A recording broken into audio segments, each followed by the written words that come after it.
صدق اللہ العلی العظیم۔ سورہ اعراف کی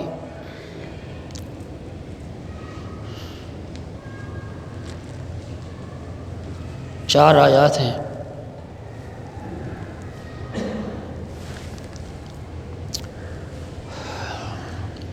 ان چار آیات میں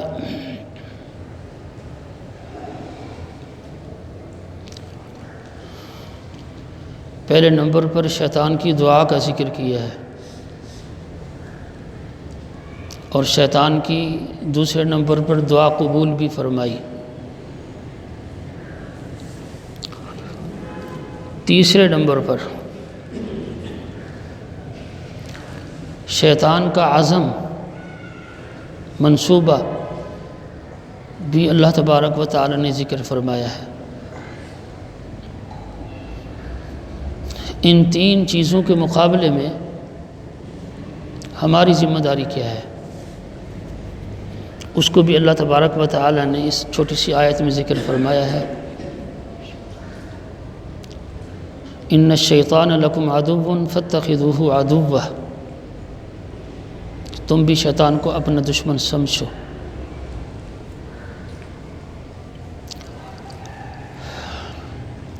اب پہلی چیز شیطان کی دعا ہے، قال انظرنی الی یوم یبعثون، اس نے کہا کہ اے میرے پروردگار مجھے قیامت تک مہلت دیں۔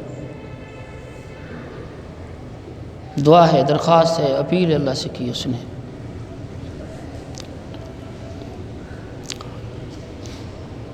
اس کا کیا معنی؟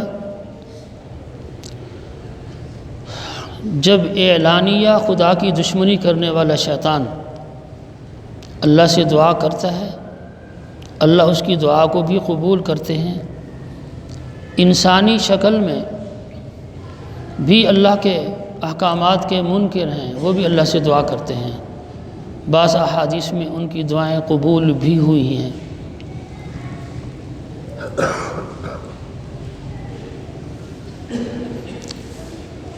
تو پہلی بات تو یہ سمجھنی چاہیے کہ شیطان نے اللہ سے دعا کی ہے، انظرنی الی یوم یبعثون، کہ مجھے قیامت تک مہلت دیں۔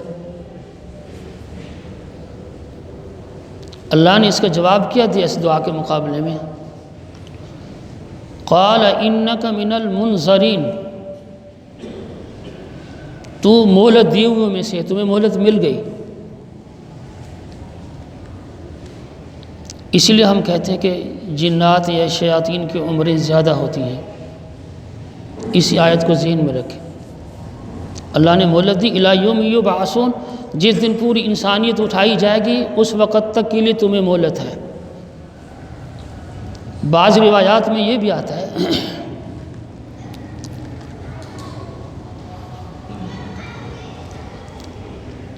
جب اسرائیل علیہ السلام شیطان کو پکڑیں گے اس کی روح قبض کرنے کے لیے، تو یہ وہاں بھی تکبر کرے گا، ان سے لڑے گا۔ بہرحال فرشتوں کی طاقت شیاطین کی طاقت سے زیادہ ہے، روح نکال لیں گے، حدیث میں پورا واقعہ ہے۔ بہرحال اب ہمیں یہ بات سمجھنی چاہیے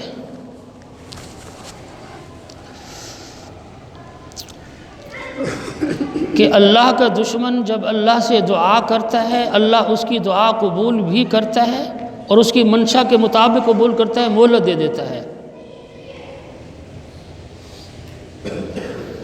لیکن احادیث میں، دین اسلام کی تعلیمات میں شیطان یا دیگر انسانیت کی شکل میں کافر دعا کرتے ہیں، لیکن ان کی دعا کو احادیث میں کہیں یہ نہیں فرمایا گیا ہے کہ ان کی دعا بھی عبادت کا مغز ہے۔ مسلمان کے لیے حکم ہے، مسلمان کی دعا مسلمان کی عبادات کا مغز ہے۔ الدعاء مخ العبادہ۔ اس لیے سورہ بقرہ میں وَإِذَا سَأَلَكَ عِبَادِي عَنِّي فَإِنِّي قَرِيبٌ، کہ کہ جب میرا بندہ مجھ سے دعا کرتا ہے، مانگتا ہے، میں قریب ہوں۔ اور پھر آگے اجیب دعوت الداعی اذا دعانی فلیستجیبوا لی، میں اس کی دعا کو قبول بھی کرتا ہوں۔ اب شیطان یا کافروں کی دعا کی قبولیت اور اہل ایمان کی دعاؤں کی قبولیت میں کیا فرق ہے؟ پہلی چیز، ان کی صرف دعائیں ہیں، یہ دعائیں ان کے لیے عبادت کا درجہ نہیں رکھتی۔ اہل ایمان کی یہ دعائیں نہیں، عبادت ہے، عبادت ہے۔ جب دعا عبادت کی شکل اختیار کرتی ہے تو اس دعا کے اندر پھر تاثیر بڑھ جاتی ہے۔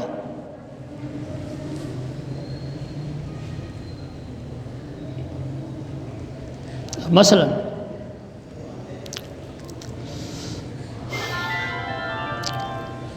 غزوہ بدر میں 3 الفاظ 3 جگہ پر ذکر کیے گئے ہیں فرشتوں کی شکل میں مدد بھیجنے کے۔ سورہ آل عمران 4 پارے میں 2 الفاظ ہیں، 3000 اور 5000 کے۔ سورہ انفال میں 1000 کے ہیں۔ جب کافروں نے شور مچایا کہ اور بھی آ رہے ہیں تو اللہ نے 3000 5000 کا وعدہ فرمایا، لیکن مدد 1000 سے فرمائی، جس کو سورہ انفال میں ذکر فرمایا ہے، انی ممدکم بألف من الملائکہ۔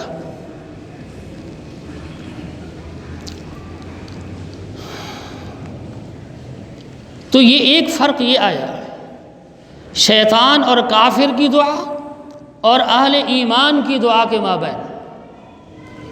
اور پھر اگر اہل ایمان میں مظلوم ہو اور مظلوم کی حیثیت سے وہ دعا کرتا ہے تو عرش الہی کو اس کی دعا ہلا دیتی ہے۔ تو شیطان نے وہاں دعا کی، قال انظرنی الی یوم یبعثون، اللہ نے قبول کی، قال انک من المنظرین۔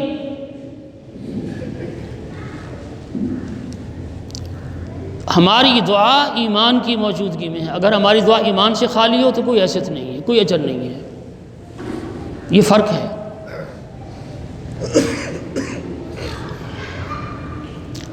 اب آگے شیطان نے اپنا منصوبہ کیا ذکر کیا؟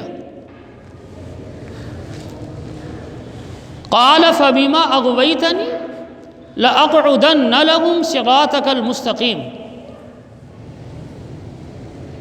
میں بھی اب سیدھے راستے پر، صراط مستقیم پر بیٹھ کر لوگوں کو گمراہ کروں گا، سیدھے راستے پر بیٹھ کر لوگوں کو گمراہ کروں گا۔ اور گمراہی کے حملوں کے 4 طریقے، 4 سمت، رخ ذکر کیے ہیں اس نے۔ ثم لآتینہم من بین ایدیہم، سامنے سے آؤں گا، ومن خلفہم، دوسرا پیچھے سے آؤں گا، تیسرا طریقہ وعن ایمانہم، دائیں طرف سے، چوتھا وعن شمائلہم، بائیں طرف سے۔ نتیجہ کیا کہ وَلَا تَجِدُوا أَكْثَرَهُمْ شَاكِرِينَ، آپ اپنے بندوں کی اکثریت کو اپنا شکر گزار نہیں پائیں گے۔ اگر ہم غور کریں تو یہ چیز پائی جاتی ہے، ناشکری کے الفاظ زبان پر زیادہ ہیں۔ شیطان کا منصوبہ یہی ہے کہ بندوں کو اللہ کا ناشکر گزار بنانا ہے، شکر گزار نہیں بنانا ہے۔ اور یہی شکایت اللہ تبارک و تعالی نے حضرت داؤد علیہ السلام کے واقعہ میں سورہ سبا کے اندر بھی ذکر فرمائی ہے، وَقَلِيلٌ مِّنْ عِبَادِيَ الشَّكُورُ، کہ میرے بندوں میں سے میرے شکر گزار بندے بہت کم۔ اب شیطان نے منصوبہ بھی دے دیا۔ اب شیطان کے منصوبے کی شکلیں مختلف ہو جاتی ہیں۔ ہمارے ہاں دنیا کے اندر جتنی بھی رسم و روایات ہیں، رواجات ہیں، وہ شکلیں ساری سنت سے تائید نہیں ہوتی، ثابت نہیں ہوتی، یہ چیزیں سنت کی مخالفت میں ہیں۔ پھر ایک حدیث میں آتا ہے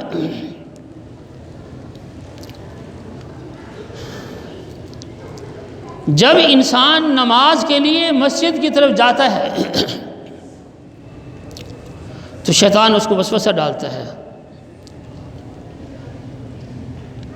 کہ تمہیں ٹکرے مارنے سے کیا ملے گا، یہ وقت پیسے کمانے پہ خرچ کر، بچوں کے لیے کچھ بنا لے گا۔ یہ حدیث کے الفاظ میں ترجمہ کر رہا ہوں۔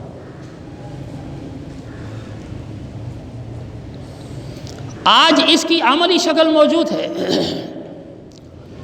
کہ ہمارے ہاں مساجد میں اذانیں ہو جاتی ہیں، نماز کا وقت بھی قریب ہوتا ہے، ہم اپنی مسجد کے قرب و جوار کی دکانوں کی کیفیت دیکھ لیں، اللہ حضر کیا نمازوں میں نہیں آتے، دنیا کو ترجیح دی ہے، اللہ کے حکم کے مقابلے میں دنیا کو ترجیح دی، اور شیطان کے وسوسے پر انہوں نے عمل کر کے شیطان کی حمایت کی۔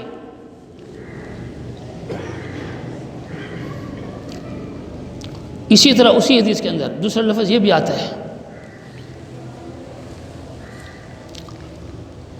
کہ جب انسان زکوٰۃ کا مال لے کر نکلتا ہے دینے کے لیے کسی کو بھی مستحق کو مصرف تک پہنچانے کے لیے، تب بھی شیطان آڑے آتا ہے، اتنی پیسے دے رہا ہے، اتنی پیسے خرچ کر رہا ہے، تو غریب ہو جائے گا۔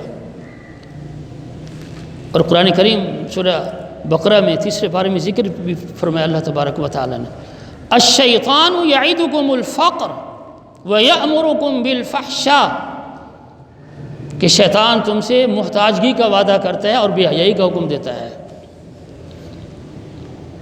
اس لیے اس کے مقابلے میں حدیث میں آپ صلی اللہ علیہ وسلم نے 3 چیزیں قسم کھا کر کے بیان فرمائی ہیں، ان میں سے ایک یہ بھی ہے، جو اللہ کی راہ میں مال خرچ کرتا ہے میں قسم کھا کے کہتا ہوں اس کا مال کم نہیں ہوگا۔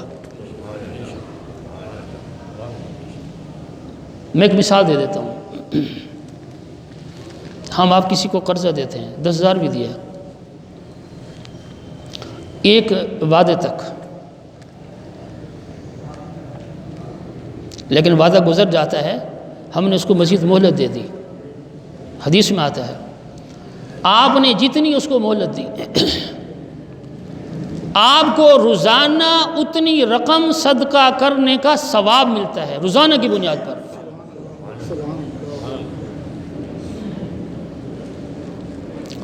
مال نہیں بڑھ رہا بظاہر، لیکن اجر بڑھ رہا ہے، اور مسلمان کو ضرورت اجر کی ہے، ثواب کی ہے۔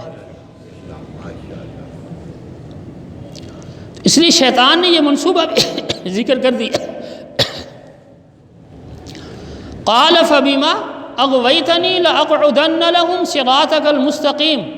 اس کی دوسری شکل ابراہیم علیہ السلام کے واقعے کو دیکھ لیں، جب اللہ نے حکم دیا کہ اسماعیل کو ذبح کرو، یہ پیچھے کیا تھا، اور وہ 3 مقامات کنکریاں ماری گئیں، یہ شیطان کو کنکریاں مارنے کی یادگار ہیں، عبادت ہیں، وہ اسی بنیاد پر ہیں۔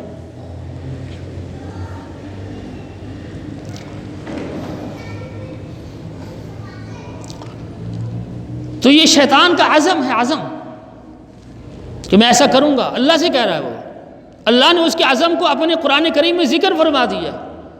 قرآن کریم کے الفاظ کی شکل اختیار کرنے کی وجہ سے ہمیں جب قرآن کے الفاظ میں پڑھتے ہیں تو ہمیں ثواب ملتا ہے کہ قرآن کے الفاظ ہو گئے وہ، لیکن اس کا عزم کیا ہے اور نتیجہ کیا؟ وَلَا تَجِدُ أَكْثَرَهُمْ شَاكِرِينَ، آپ کی اکثریت کو میں آپ کا شکر گزار نہیں رہنے دوں گا۔ اور 5ویں پارے کے آخر میں 2 جملے اللہ رب العزت نے ذکر فرمائے ہیں، ما يفعل اللہ بعذابکم ان شکرتم وآمنتم، اللہ تمہیں عذاب دے کر کے کیا کرے گا؟ 2 چیزیں اختیار کرو، شکر گزار بن جاؤ، صاحب ایمان بن جاؤ۔ پھر اس کا نتیجہ کیا ہے؟ وَكَانَ اللَّهُ شَاكِرًا عَلِيمًا، اللہ بھی تمہارے ان 2 عملوں کی قدردانی کرتے ہیں۔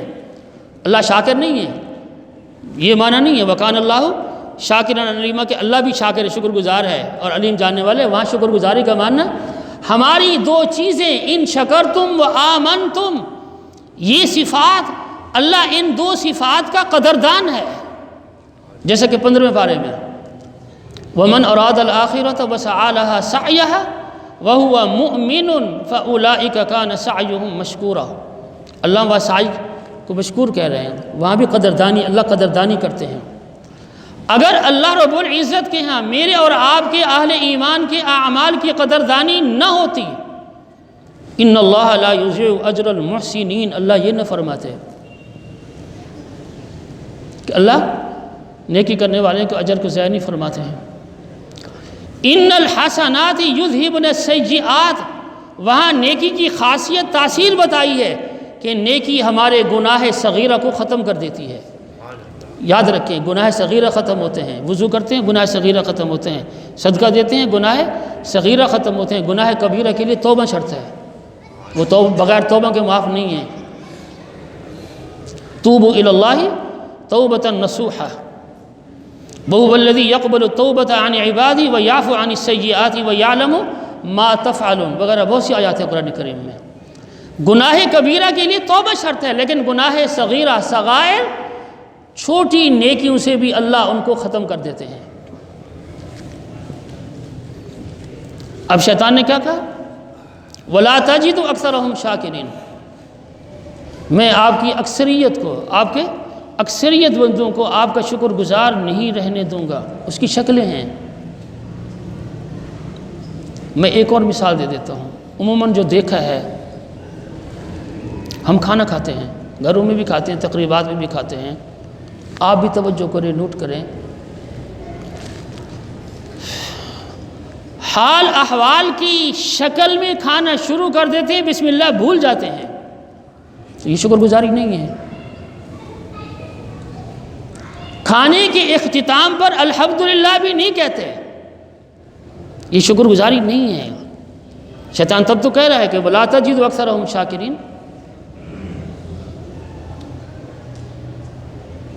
کہ میں آپ کی اکثریت کو آپ کا شکر گزار نہیں رہنے دوں گا، اللہ سے کہہ رہا ہے اتنی دیدہ دلیری کے ساتھ۔ آج ہم بھی انسان بہت سے گناہ دیدہ دلیری کے ساتھ کرتے ہیں، دیدہ دلیری کے ساتھ کرتے ہیں، ان کو گناہ بھی نہیں سمجھتے۔ دیدہ دلیری کے ساتھ گناہ کرنا یا یہ ماحول پیدا کرنا، اما عائشہ کی وہ روایت اٹھا کر کے دیکھیں رضی اللہ تعالیٰ عنہ، جب آپ سے پوچھا گیا کہ زلزلے کیوں آتے ہیں تو آپ نے کیا فرمایا تھا؟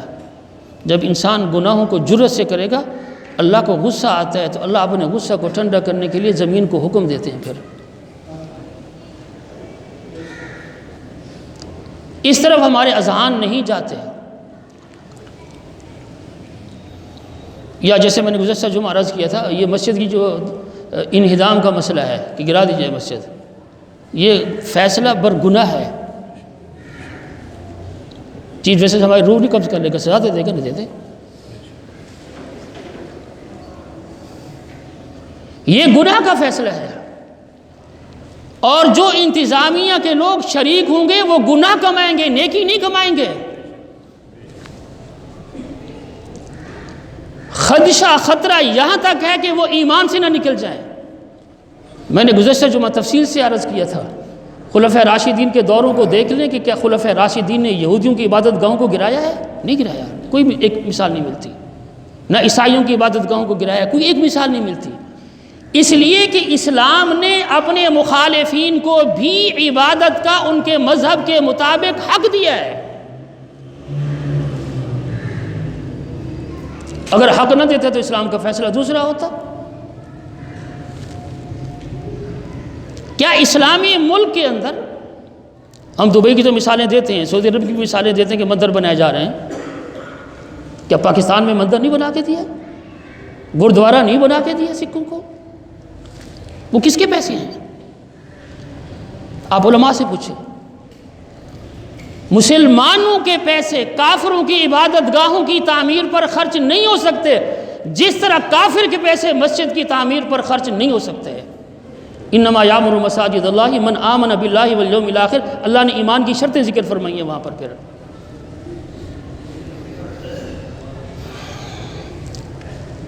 اس لیے کہ شیطان نے دنیا کو مزین کر کے رکھ دیا ہے۔ زُجِّنَ لِلنَّاسِ حُبُّ الشَّهَوَاتِ مِنَ النِّسَاءِ وَالْبَنِينَ وَالْقَنَاطِيرِ الْمُقَنطَرَةِ مِنَ الذَّهَبِ وَالْفِضَّةِ وَالْخَيْلِ الْمُسَوَّمَةِ وَالْأَنْعَامِ وَالْحَرْثِ، یہ شکلیں ہیں ساری۔ ذَلِكَ مَتَاعُ الْحَيَاةِ الدُّنْيَا، اللہ نے کہا یہ دنیا کا سامان ہے، آخرت کا سامان نہیں کہا اللہ نے اس کو۔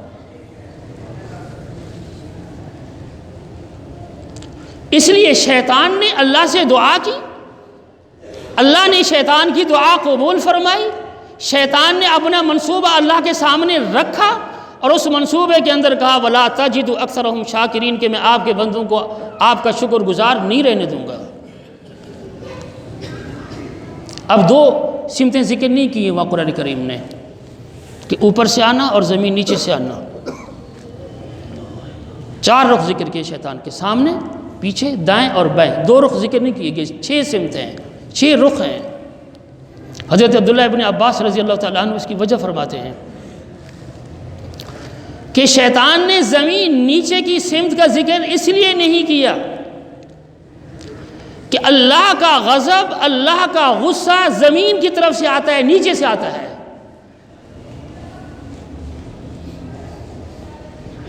اور شیطان اللہ کے غصے کا متحمل ہو ہی نہیں سکتا، ہو ہی نہیں سکتا۔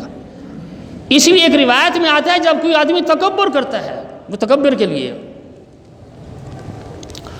اللہ کیا فرماتے ہیں؟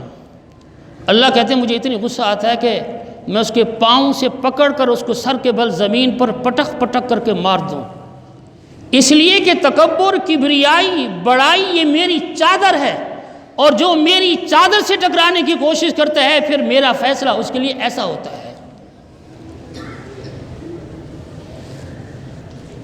تو نیچے کا ذکر شیطان نے زمین کا نہیں کیا، اس کی وجہ یہ ہے۔ آسمان کی طرف سے یہ 6 رخ، اس کا ذکر کیوں نہیں کیا ہے؟ اس کی وجہ حضرت عبداللہ ابن عباس رضی اللہ تعالیٰ عنہ یہ بیان فرماتے ہیں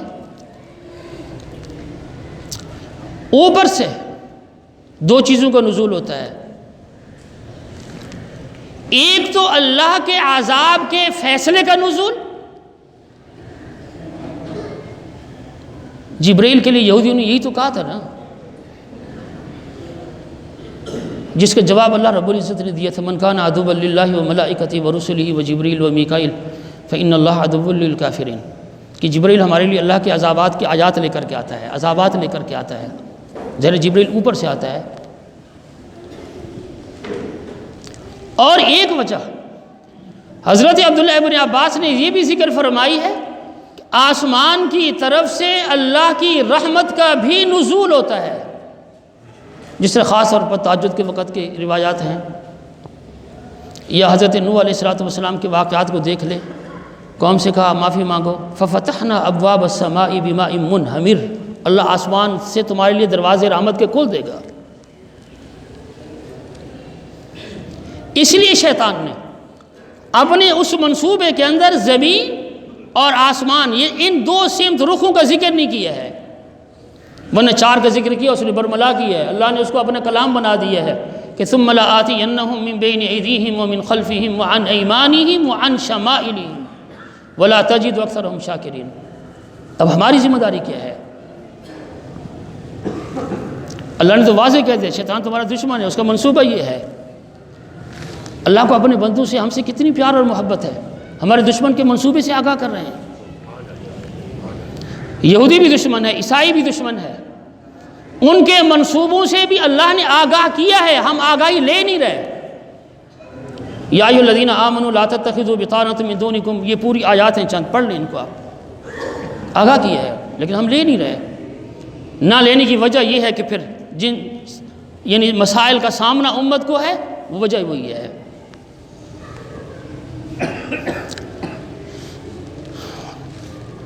ہماری ذمہ داری، اللہ نے یہ بھی کہہ دیا کہ ان الشیطان لکم عدو، ان کے شیطان تمہارا دشمن ہے، فاتخذوہ عدوا، اس کو دشمن تو سمجھو، بناؤ اس کو۔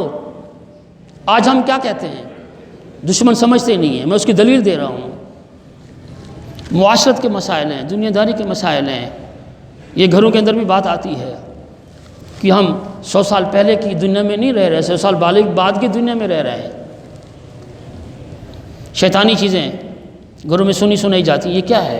یہ اس کی شکل ہے، معذرت کے ساتھ اس کی شکل ہے یہ کہ اللہ نے کہا ان الشیطان لکم عدو، کہ شیطان تمہارے لیے دشمن ہے، فاتخذوہ عدوا، اس کو دشمن سمجھو، پکڑو، بناؤ۔ باقی یہ میرا اور آپ کا یہ کہنا میں اللہ سے ڈرتا ہوں، تو شیطان نے بھی کہا تھا انی اخاف اللہ رب العالمین، جب بندوں کو کہا کفر کرو، بندوں نے کفر کر لیا، اس نے کہا میرا تیرا تعلق نہیں، انی اخاف اللہ رب العالمین، میں تو اللہ سے ڈرتا ہوں۔ اب شیطان کا کون سا خوف ہے اللہ کا ایسا؟ خالی الفاظ کہنا کہ میں اللہ سے ڈرتا ہوں الفاظ کافی نہیں ہے، اللہ کے خوف کے اثرات ہونے چاہیے میری اور آپ کی زندگی پر، وہ اللہ کا خوف ہے۔ تو لہٰذا شیطان کو، شیطانی تدابیر کو، یہ شیطان کی چالیں ہیں ساری، اس کے پکڑنے کے انداز ہیں، گمراہ کرنے کے انداز ہیں، ان کو ہمیں سمجھنا چاہیے۔ میرا اور آپ کا اگر کوئی ذاتی دشمن ہے تو ہم اس سے اتنی بچتے ہیں، اگر وہ محبت سے ہمیں کوئی چیز بھی دے گا تو ہم نہیں لیں گے، جبکہ ایسا حکم نہیں ہے، حدیث میں ہے کہ 3 دن کسی مسلمان سے قطع تعلق کی اجازت نہیں ہے، 3 دن سے زیادہ کی نہیں ہے، اگر وہ کرتا ہے تو وہ گنہگار ہو رہا ہے، پھر وہ اپنی نیکی دے رہا ہے دوسرے کو۔ اور یہ 3 دن تک کی قطع تعلقی بھی اصلاح کی نیت سے ہو، ذاتی مقاصد کی نیت سے نہ ہو۔ امام مالک رحمۃ اللہ علیہ کا فتویٰ یہ ہے کہ 2 سال تک بھی اصلاح کی نیت ہے تو قطع تعلقی کی ان کے مسلک میں اجازت ہے۔ تو باہر کے اب شیطان نے یہ منصوبہ ذکر کیا ہے، اور ہماری ذمہ داری ہے کہ ہم شیطان کو دشمن سمجھیں، اس کے ہیلے بہانوں کو، تدبیروں کو دشمن سمجھیں۔ جب دشمن سمجھیں گے تو ہم چوکنے ہوں گے، جب دشمن نہیں سمجھیں گے، چوکنے نہیں رہیں گے، پھر گمراہ ہوں گے۔ یہ مسجد کا معاملہ ایسے ہی، ہمیں چوکنا ہونا چاہیے مساجد کے معاملے میں، مساجد کی حرمت کے معاملے میں، مساجد کی عزت اور وقار کے معاملے میں۔ اگر ہمارے قلوب کے اندر، ہمارے دلوں کے اندر، ہمارے گھروں یا معاشرے کے اندر مساجد کی اہمیت ہوتی تو ان ججوں کو اس طرح کے فیصلے دینے کی جرت نہ ہوتی۔ ہم دیکھتے ہیں کہ کیسے عمل ہوتا ہے ان کے فیصلوں پر انشاءاللہ۔ مسجد گرانا آسان ہے؟ یہ بہانے بازی، یہ فلان جگہ، مسجد بنانے سے پہلے اختلاف ہے، اس کا کوئی انکار نہیں کرے گا عذر و شرع، لیکن جب مسجد کی نیت سے ایک بلاک رکھ دیا گیا، حد کھینچ دی گئی، وہ قیامت تک مسجد ہے، پھر وہ قیامت تک مسجد ہے، اور اس کو قیامت تک مسجد میں نے اور آپ نے، جج نے نہیں کہا، اللہ کے نبی نے کہا ہے صلی اللہ علیہ وسلم۔ پھر اللہ کے نبی کا فیصلہ معتبر ہے، یا جن کو دین اسلام کا پتہ نہیں، کلمے نہیں آتے، ان کا فیصلہ معتبر ہے؟ تو شیطان نے دعا کی، اللہ نے قبول فرمائی، شیطان نے منصوبہ ذکر کیا، اور اس منصوبے کے آخر میں کہا کہ وَلَا تَجِدُ أَكْثَرَهُمْ شَاكِرِينَ، اور اللہ نے ہم پر ذمہ داری کیا ڈالی کہ شیطان کو اپنا دشمن سمجھو، إِنَّ الشَّيْطَانَ لَكُمْ عَدُوٌّ فَاتَّخِذُوهُ عَدُوًّا۔ دعا کریں کہ اللہ تبارک و تعالی مجھے اور آپ کو، پوری امت کو قرآن کریم کی ہدایات پر عمل کی توفیق نصیب فرمائے۔ سبحانک اللہم و بحمدک۔